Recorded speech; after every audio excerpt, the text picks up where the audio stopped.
Hello, in this video we're going to make a really simple battle sequence. It's just going to simulate a player fighting an enemy, very simple. And in the following video we're going to look at how we can use classes to kind of make this a little bit, to refine the design a bit, to use some object-oriented principles. Now, I just want to say this up front is you're going to look at how I use classes for this and say, well, this is a little overkill, and I agree. But this is really just to help illustrate an essential concept in computer science.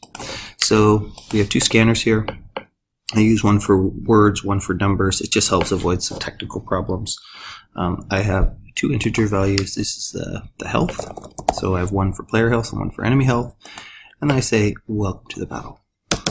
Okay, so how is this going to work? We're going to make a do while loop, and essentially I'm going to continue this loop while p health is greater than 0 and e health is greater than 0. So basically I'm going to keep doing this as long as the player has health and the enemy has health.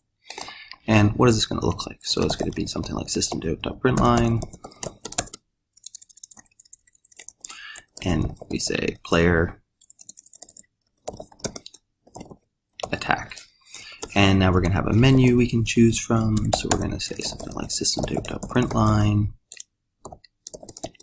We could choose one, which could be punch, which is going to be a weak attack. System.println. We could choose 2, which would be a kick, which would be a strong attack. There we go. So there's my two options. And now I'm going to do system.print. And then we're going to choose your choose. And then I'm going to come up here and I'm going to make another variable called int input. That's going to deal with my input. And then I just simply say input is equal to n_in.next. Now, I'm going to make this, I'm going to kind of make sure the user can only put in 1 or 2, so I'm going to put this in a do while loop.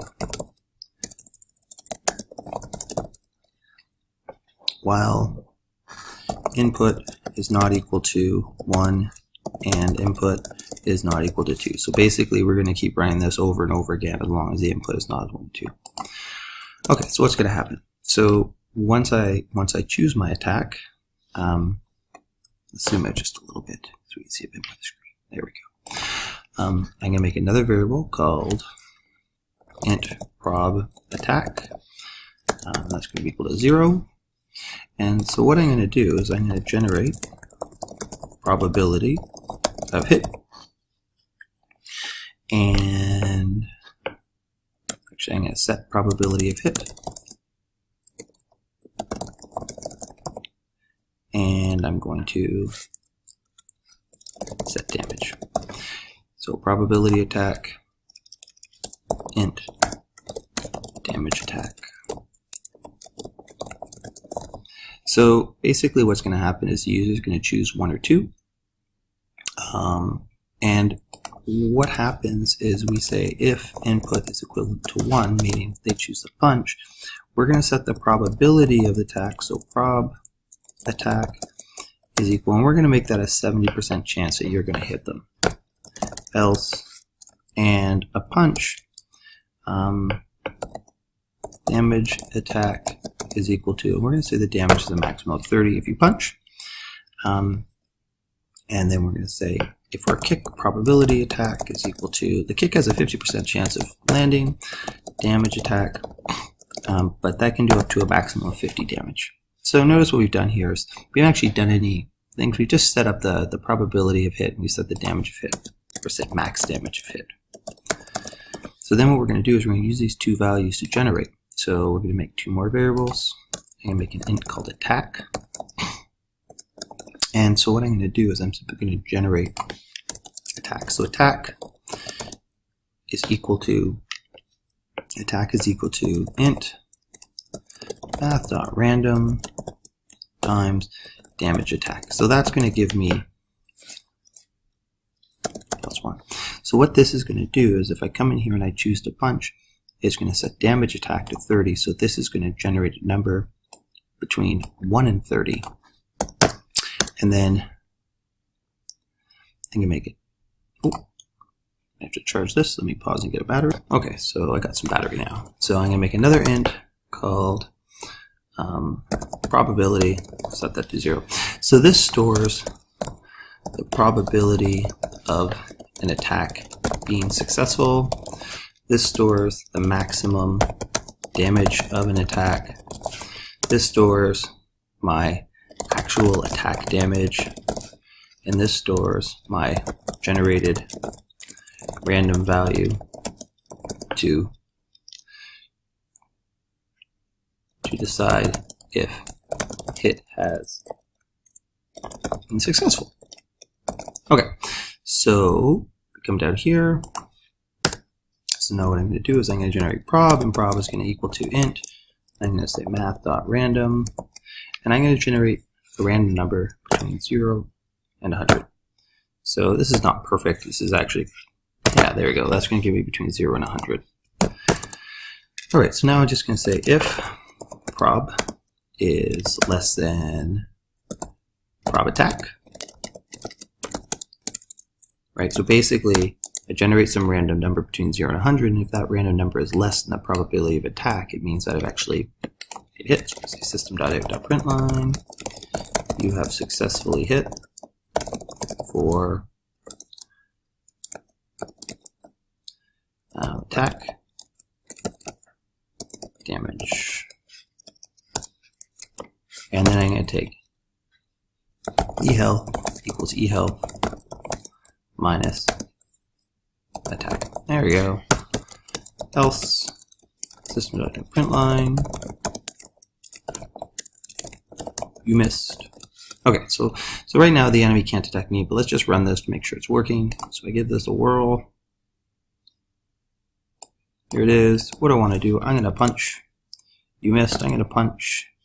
And you'll notice I had 27 damage. I'm just going to keep doing this for a while. And what should, in theory, eventually happen. Keep doing this. Keep doing this. So you see how now it's just kind of ended? What's happened is I keep using the same punch, and I could mix that up, but the same attack. But every time I subtract that damage from the enemy, and every time it gets to the bottom, and when the enemy runs out of health, fine, game over. So let's watch that one more. So I can run this, and I could do something like 1, I missed, 2, 2, 2. Notice I keep missing with 2. Oh, but I just did a lot of damage there. So keep going through this. So see how it says game over? Basically, I'm going through this. So now what I have to do is, essentially, if eHealth is greater than 0, meaning if the enemy still has some health, so if the enemy has health, they can attack. So if the enemy's health is greater than 0, what I'm going to do is I'm going to generate another probability, and I'm going to keep this one simpler. So I'm going to kind of generate some probabilities. This is the chance.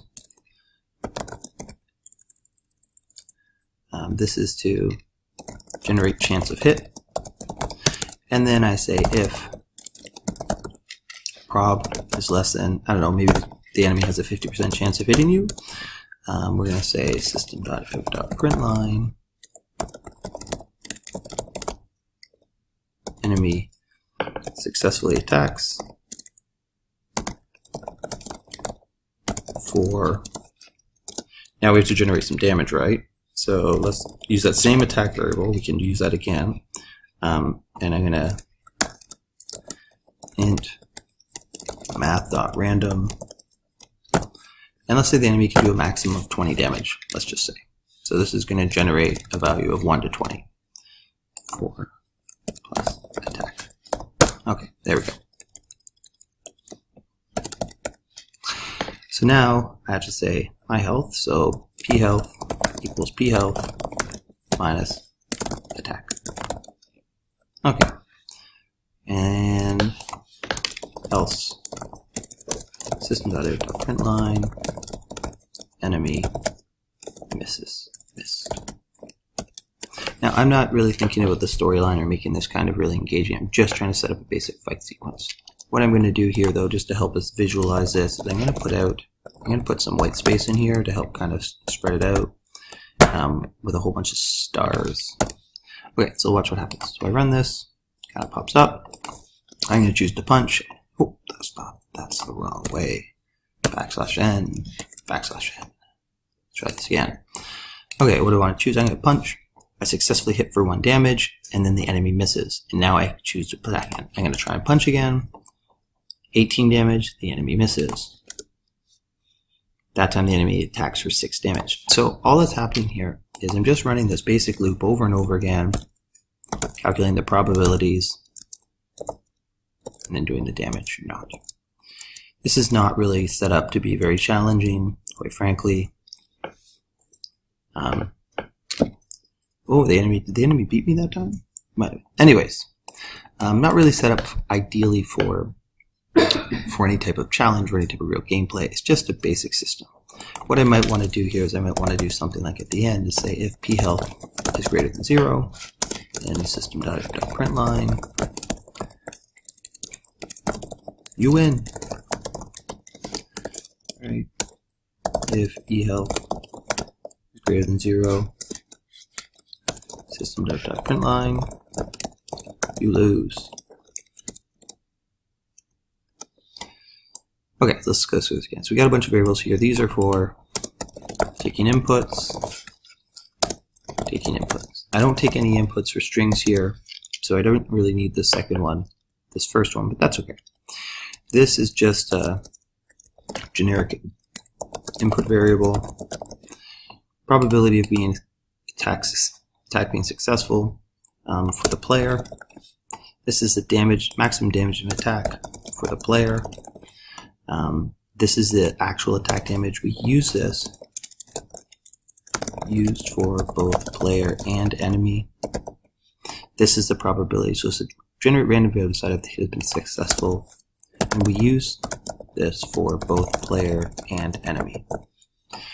So then I have my 2 health variables, and then I just have this. Basically, this is essentially my game loop, which kind of loops over and over again. So what happens? Step 1 is I prompt the user. So this is the player attack part. A bunch of stars here so we can see it. So I prompt the user. Step 2 is I take input for attack type. There it is. I'm going to use this do while loop to make sure they input something is valid. Step 3 is I calculate damage and probability. I don't calculate. I set max damage and probability of damage of attack being successful. And then I actually, generate. Step 4 is I generate attack damage value and probability and a random number to decide if attack was successful. There we go. And then step 5 is I check if attack is successful and change enemy health. So this is steps 1 through 5 is kind of dealing with the player, and then step 6 is if the enemy is still alive, we then calculate their attack damage, and so we generate a random value to decide if attack was successful.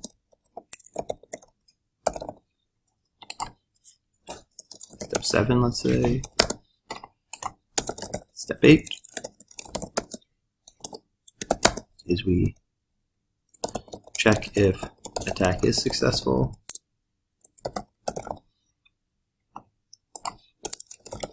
And then in here we'll say step 8a is calculate damage and modify player health. And step 8b is indicate if that enemy missed. And then this is the end of battle loop, end of game loop. So this loop is just continuing forever until someone dies, someone loses, and then finally step 9 is decide who wins based on health and print out message. Again, very rough game loop, but I just wanted to get this kind of set this up to show you how a rough one might be set up, and then we're going to look at how we might use classes to kind of do some interesting things with this. There's one out there. I haven't really put a lot of thought into the math, so I don't know how challenging this is, and I want to stress that's an important part when you're designing a game, is thinking about how the probability works, because if you always win, it's no fun, and if you always lose, it's no fun. Okay, in our next video, we're going to look at how to use classes to make this a little bit better. Hope that helped.